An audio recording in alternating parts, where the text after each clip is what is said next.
अशी आमची भूमिका आहे। मला फक्त सगळ्या शेतकरी बांधवांना एवढंच विचारायचं आहे खरं, तर तुम्ही आणि माझे सगळे माझ्याबरोबर बसलेले जे सर्व इथे असणारे आंदोलन करणारे 26-27 जण आहेत, हे बघा, हे आंदोलन कुठे राजकीय नव्हतं। इथं आपण शेतकऱ्यासाठी बसलो होतो आणि शेवटी निर्णय हा सरकारकडे असतो।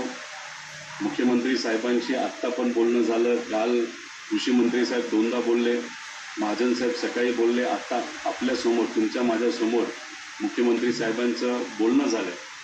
राजकीय दृष्टिकोनातून याला अजून ओढायचं असेल तर कदाचित काही राजकीय विश्लेषक आम्हाला सांगतील की चला अजून ओढा, पण मला असं वाटतं की याच्यात जर फाटलं तर शेतकऱ्याचं नुकसान होईल।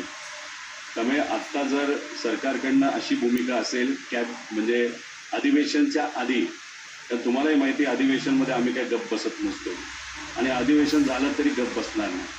शेवटी आषाढीला इथं सर्व मोठ्या नेत्यांना या पवित्र भूमीमध्ये यावंच लागते, त्यांनाही आणि आपल्या सगळ्यांना माहिती आहे।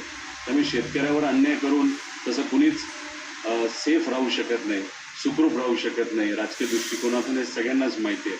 त्यामुळे मी आपल्या सर्वांना विचारतो की जर मुख्यमंत्री साहेब म्हणत असतील अधिवेशनाच्या आधी आपण बसूया, चर्चा करूया, जे कोणी आपल्या कमिटीमध्ये नाही तर आपल्या बरोबर चर्चेसाठी येणार आहेत त्यांच्याबरोबर आम्ही चर्चा करू।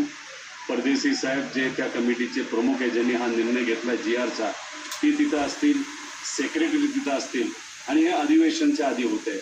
व मला असं वाटतं की नक्कीच याच्यातून काहीतरी नाही म्हणजे आम्ही तिथं भांडणारच आहे की हे दोन्ही अटी तिथं काढल्याच गेल्या पाहिजेत। आणि तुम्हाला माहिती आहे आम्ही भांडायला लागलो तर रस्त्यावर सुद्धा भांडतो आणि अधिवेशनामध्ये सुद्धा भांडतो। मग सरकारने हे जे प्रपोजल दिलेलं आहे आता 30 तारखेपर्यंत ते कर्जमाफी इम्प्लिमेंट करणार आहे, म्हणजे ते लागू करणार आहेत, कारवाई होणार आहे।